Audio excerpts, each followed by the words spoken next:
નમસ્કાર મિત્રો, સ્વાગત છે તમારું અમારી યુટ્યુબ ચેનલમાં। તો મિત્રો, આજના વિડીયોમાં આપણે ચર્ચા કરીશું ગુજરાત હાઈકોર્ટ દ્વારા એક અગત્યની ભરતીની જાહેરાત કરી દેવામાં આવેલી છે। ગુજરાત હાઈકોર્ટ દ્વારા ઇંગ્લિશ સ્ટેનોગ્રાફરની પોસ્ટ પર ભરતી બહાર પાડવામાં આવેલી છે। તો આ ભરતી વિશે આપણે તમામ પ્રકારની માહિતી એક જ વિડીયોમાં મેળવી લઈએ, પરંતુ તે પહેલા વિડીયો ગમે તો લાઈક અને શેર કરી દેજો। ચેનલમાં નવા હોય તો ચેનલને સબસ્ક્રાઇબ કરી દેજો।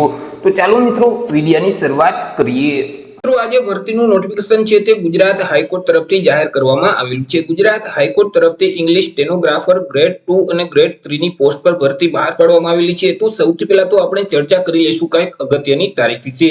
હવે મિત્રો, આ ભરતીમાં જો તમારે અરજી ફોર્મ ભરવું હોય તો ઓનલાઈન અરજી ફોર્મ ભરવાનું રહેશે। ઓનલાઈન અરજી ફોર્મ છે તે ઓલરેડી શરૂ કરી દેવામાં આવેલા છે। તો ઓનલાઈન અરજી ફોર્મ કઈ તારીખથી કઈ તારીખ સુધીમાં ભરી દેવાના રહેશે? ઓનલાઈન અરજી ફોર્મ છે તે 6 મે 2024 થી શરૂ કરવામાં આવેલા છે। 6/5/2024 થી લઈને 26/5/2024 સુધીમાં તમારે ઓનલાઈન અરજી ફોર્મ ભરી દેવાનું રહેશે। ઓનલાઈન અરજી ફોર્મ જે ગુજરાત હાઈકોર્ટનું ઓજાસનું પોર્ટલ છે hc-ojas.gujarat.gov.in નામની જે વેબસાઇટ છે તે વેબસાઇટ ઉપર જઈ તમારે 26/5/2024 સુધીમાં ઓનલાઈન અરજી ફોર્મ ભરવાનું રહેશે। તે સિવાય અહીં મિત્રો સૌથી પહેલા જે ઓબ્જેક્ટિવ પ્રકારની જે એમસીક્યુ ટેસ્ટ લેવામાં આવશે તે મિત્રો 16 જૂન 2024 ના રોજ લેવામાં આવશે। એટલે કે પહેલી જે પરીક્ષા છે તે મિત્રો 16/6/2024 ના રોજ લેવામાં આવશે। ત્યાર પછી મિત્રો અહીં જે સ્કિલ ટેસ્ટ છે તે અંદાજે જુલાઈ મહિનામાં લેવામાં આવશે। ત્યાર પછી મિત્રો અહીં એક વાઇવાનું આયોજન કરવામાં આવશે, એટલે કે મૌખિક ઇન્ટરવ્યુ પણ લેવામાં આવશે કે જે મિત્રો ઓગસ્ટ અથવા તો સપ્ટેમ્બર 2024 માં લેવામાં આવશે। વાત કરી લઈએ જગ્યા વિશે કે કુલ કેટલી જગ્યા છે, કેટેગરી મુજબ કેટલી જગ્યા રહેશે। તો મિત્રો અહીં જે ગુજરાત હાઈકોર્ટની ગૌણ અદાલતો આવેલી છે તેમાં 244 જેટલી જગ્યા છે અને ઇન્ડસ્ટ્રીયલ અને લેબર કોર્ટ આવેલી છે તેમાં એક જગ્યા છે। એટલે કે કુલ 245 જેટલી જગ્યા પર આ ભરતીની જાહેરાત કરવામાં આવેલી છે। કેટેગરી મુજબ જગ્યા જોઈએ તો અહીં મિત્રો જે ગૌણ અદાલતમાં જે ગ્રેડ 2 ની પોસ્ટ છે તેમાં 122 જગ્યા અને ગ્રેડ 3 ની પોસ્ટ છે તેમાં પણ 122 જગ્યા છે। એટલે કે ગૌણ અદાલત છે તેમાં કુલ 244 જેટલી જગ્યા છે। હવે આ જે 244 જગ્યા છે તેમાંથી મિત્રો સામાન્ય વર્ગના ઉમેદવાર માટે 139 જગ્યા છે। 139 જગ્યામાંથી 31 જગ્યા છે તે મહિલા માટે અનામત રહેશે।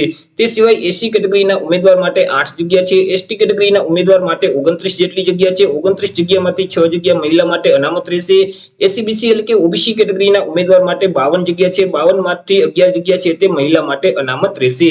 ઈડબ્લ્યુએસ કેટેગરીના ઉમેદવાર માટે 16 જગ્યા છે। 16 માંથી 3 જગ્યા છે તે મહિલા માટે અનામત રહેશે। આવી રીતે જે સબ અદાલત છે એટલે કે ગૌણ અદાલત છે તેમાં 244 જેટલી જગ્યા છે। આ જે 244 જગ્યા છે તેમાંથી મિત્રો 9 જગ્યા હેન્ડીકેપ માટે અનામત રહેશે, જ્યારે 10 જગ્યા છે તે માજી સૈનિક માટે અનામત રહેશે। વાત કરી લઈએ પગાર ધોરણ વિશે કે ઉમેદવારને કયા પગાર ધોરણ મુજબ પગાર મળવા પાત્ર થશે। તો અહીં જે ઇંગ્લિશ સ્ટેનો ગ્રેડ 2 ની જે પોસ્ટ છે તે ઉમેદવારને પે મેટ્રિક લેવલ 7 મુજબ પગાર આપવામાં આવશે। એટલે કે ₹44,900 થી લઈને 1,42,400 નું જે પગાર ધોરણ છે તે મુજબ પગાર મળવા પાત્ર થશે। તે સિવાય ઇંગ્લિશ સ્ટેનો ગ્રેડ 3 ની જે પોસ્ટ છે તે ઉમેદવારને પે મેટ્રિક લેવલ 6 મુજબ પગાર મળવા પાત્ર થશે। એટલે કે ₹39,900 થી લઈને 1,26,600 નું જે પગાર ધોરણ છે તે મુજબ પગાર આપવામાં આવશે।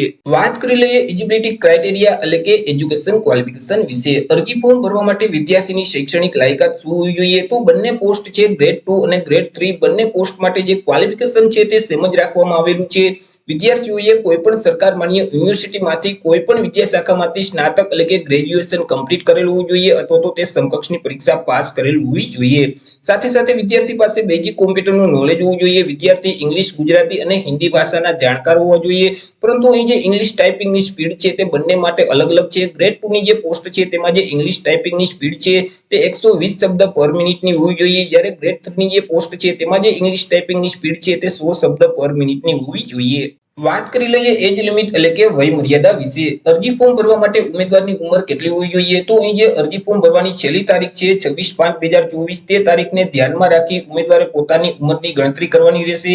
26/5/2024 ના રોજ ઉમેદવારની ઉંમર છે તે ગ્રેડ 2 ની પોસ્ટ છે તે પોસ્ટ માટે ઉમેદવારની ઉંમર ઓછામાં ઓછી 21 વર્ષ અને વધુમાં વધુ 40 વર્ષની હોવી જોઈએ, જ્યારે ગ્રેડ 3 ની જે પોસ્ટ છે તે પોસ્ટ માટે ઉમેદવારની ઉંમર છે તે ઓછામાં ઓછી 21 વર્ષ અને વધુમાં વધુ 35 વર્ષની હોવી જોઈએ।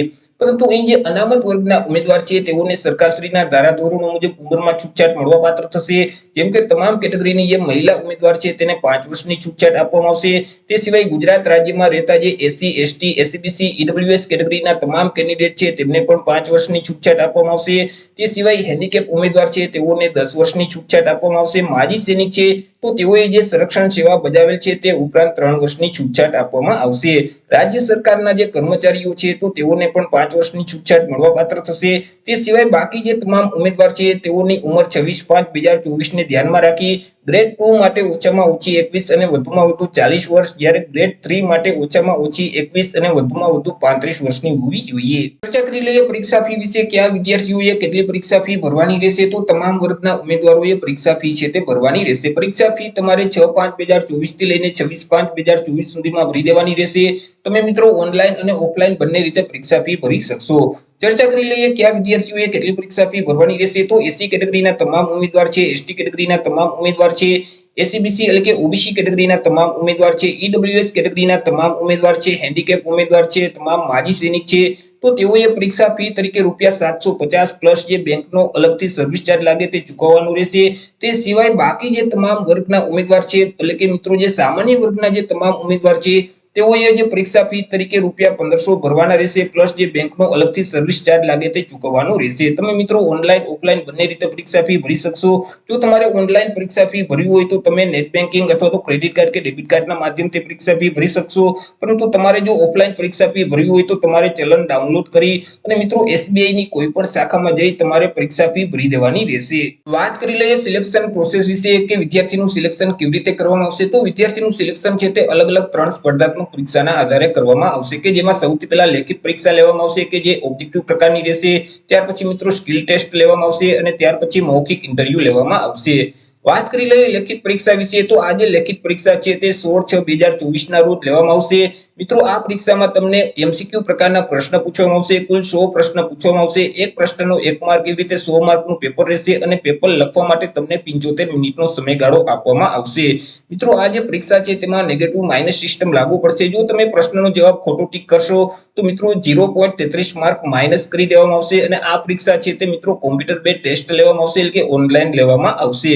અભ્યાસક્રમ વિશે ચર્ચા કરીએ તો મિત્રો અહીં સામાન્ય જ્ઞાન એટલે કે જનરલ નોલેજને લગતા પ્રશ્ન છે, ઇંગ્લિશ ભાષા અને ગ્રામરને લગતા પ્રશ્ન છે, ગુજરાતી ભાષા અને ગ્રામરને લગતા પ્રશ્ન છે, વર્તમાન પ્રવાહ એટલે કે કરંટ અફેરને લગતા પ્રશ્ન છે, રીઝનિંગ એટલે કે ન્યુમેરિકલ એન્ડ મેન્ટલ એબિલિટીને લગતા પ્રશ્ન છે, કોમ્પ્યુટર સંબંધિત પ્રશ્ન છે તે પૂછવામાં આવશે। મિત્રો અહીં ક્વેશ્ચન પેપરની લેંગ્વેજ વિશે ચર્ચા કરીએ તો અહીં જે મિત્રો ગુજરાતી ભાષા અને ગુજરાતી ગ્રામર છે તે પ્રશ્ન ગુજરાતી ભાષામાં પૂછવામાં આવશે। તે સિવાય બાકી તમામ પ્રશ્ન છે તે ઇંગ્લિશ લેંગ્વેજમાં પૂછવામાં આવશે। આગળ મિત્રો સ્ટેનોગ્રાફી ટેસ્ટ એટલે કે સ્કિલ ટેસ્ટ આપવાની રહેશે કે જે જુલાઈ 2024 માં લેવામાં આવશે કે જે 70 માર્કની રહેશે।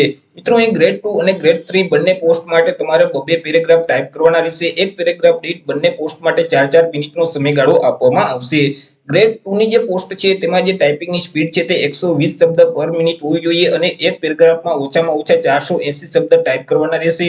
જ્યારે ગ્રેડ 3 ની જે પોસ્ટ છે તેમાં જે ટાઈપિંગની સ્પીડ છે તે 100 શબ્દ પર મિનિટની હોવી જોઈએ કે જેમાં મિત્રો એક પેરેગ્રાફમાં ઓછામાં ઓછા 400 શબ્દ ટાઈપ કરવાના રહેશે। બંને પોસ્ટ માટે જે ટ્રાન્સક્રિપ્શન સમય છે તે 50 મિનિટનો રહેશે। ત્યાર પછી મિત્રો વાઇવા એટલે કે મૌખિક ઇન્ટરવ્યુ લેવામાં આવશે કે જે ઓગસ્ટ અથવા સપ્ટેમ્બર 2024 માં લેવામાં આવશે કે જે 30 માર્કનું રહેશે। ત્યાર પછી જે ફાઇનલ સિલેક્શન લિસ્ટ છે તે મિત્રો સ્ટેનોગ્રાફી એટલે કે સ્કિલ ટેસ્ટ અને જે વાઇવા એટલે કે મૌખિક ઇન્ટરવ્યુમાં જે માર્ક મળેલ છે તે મર્જ કરી અને એક સિલેક્શન લિસ્ટ તૈયાર કરવામાં આવશે। તો આવી રીતે મિત્રો લાંબા સમયગાળા પછી ગુજરાત હાઈકોર્ટ દ્વારા અગત્યની પોસ્ટ પર ભરતી જાહેરાત કરવામાં આવેલી છે। ગુજરાત હાઈકોર્ટ દ્વારા ઇંગ્લિશ સ્ટેનોગ્રાફરની પોસ્ટ પર ભરતી બહાર પાડવામાં આવેલી છે કે જેમના અરજી ફોર્મ છે તે તમે જે ગુજરાત હાઈકોર્ટનું ઓજાસનું પોર્ટલ છે તે પોર્ટલ ઉપર જઈ ભરી શકશો। તો આશા રાખું છું વિડીયો પસંદ પડ્યો હશે। વિડીયો પસંદ પડ્યો હોય તો લાઈક અને શેર કરી દેજો। ચેનલમાં નવા હોય તો ચેનલને સબસ્ક્રાઇબ કરી દેજો।